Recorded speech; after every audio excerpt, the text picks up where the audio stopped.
মাধ্যমিক 2025 বাংলা পরীক্ষাতে কোনি থেকে 5 মার্কের জন্য যে প্রশ্নগুলো গুরুত্বপূর্ণ, যে প্রশ্নগুলি পরীক্ষাতে আসার সম্ভাবনা খুব বেশি রয়েছে, সেই গুরুত্বপূর্ণ প্রশ্নগুলি এই ভিডিওতে দেখিয়ে দেওয়া হবে।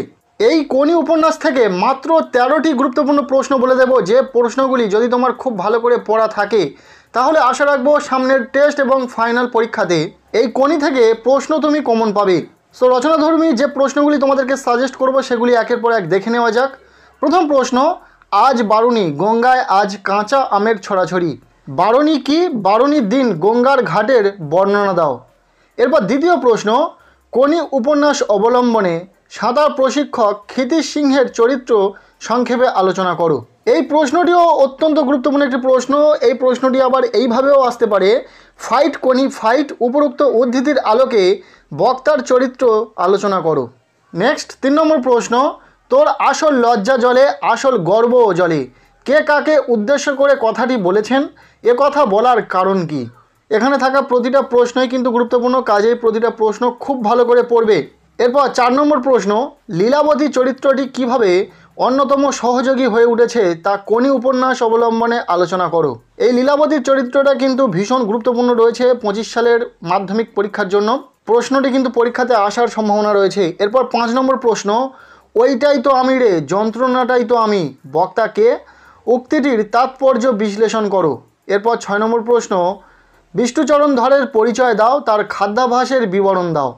নেক্সট 7 নম্বর প্রশ্ন, কোনি উপন্যাস অবলম্বনে কোনি চরিত্রটি সংক্ষেপে আলোচনা করো। প্রশ্নটি আসতে পারে। এরপর 8 নম্বর প্রশ্ন, সফল সাঁতারু হওয়ার ক্ষেত্রে কোনির প্রতিবন্ধকতাগুলি কী ছিল, সেগুলি কাটিয়ে উঠতে ক্ষিতীশ সিংহ তাকে কিভাবে সাহায্য করেছিলেন। নেক্সট প্রশ্ন, আপনি নিজের শরীরটাকে চাকর বানাতে পারবেন না, বক্তা উদ্দিষ্ট ব্যক্তিকে এমন কথা বলেছেন কেন? শরীরটাকে চাকর বানানো বলতে তিনি কি বুঝিয়েছেন? খুবই গুরুত্বপূর্ণ প্রশ্ন। এরপর 10 নম্বর প্রশ্ন, কোনি ও ক্ষিতীশ একে অপরের পরিপূরক, আলোচনা করো। নেক্সট 11 নম্বর প্রশ্ন, 4 বছরের মধ্যে প্রজাপতি ডানা মেলে দিয়েছে, প্রজাপতি কি? কিভাবে ডানা মেলে দিয়েছে, আলোচনা করো। নেক্সট 12 নম্বর প্রশ্ন, সাঁতারু অনেক বড় সেনাপতির থেকে, উক্তিটি কার? উদ্ধৃতাংশটির তাৎপর্য বিশ্লেষণ করো। এরপর 13 নম্বর প্রশ্ন অর্থাৎ শেষ প্রশ্ন, কম্পিটিশানে পড়লে মেয়েটা তো আমার পা ধোয়া জল খাবে, কোন প্রসঙ্গে কার এই উক্তি? এখানে বক্তার কোন ধরনের মনোভাব প্রকাশিত হয়েছে? এবং পাল্টে আরও একটি প্রশ্ন দেখে যাবে এক্সট্রা, সেটি হলো কোনি উপন্যাসের নামকরণ কতখানি সার্থক হয়েছে, আলোচনা করো। কোনি বিষয় থেকে যে প্রশ্নগুলি দেওয়া হলো প্রতিটা প্রশ্নই গুরুত্বপূর্ণ। এর থেকে কম প্রশ্ন পড়লে কিন্তু সেটা কার্যত তোমরা কতটা উপকৃত হবে সেটা তো জানি না, তাই তোমাদেরকে বলবো প্রতিটা প্রশ্নই গুরুত্বপূর্ণ। যে কটি প্রশ্ন দেওয়া হলো প্রতিটা প্রশ্ন খুব ভালো করে পড়বে।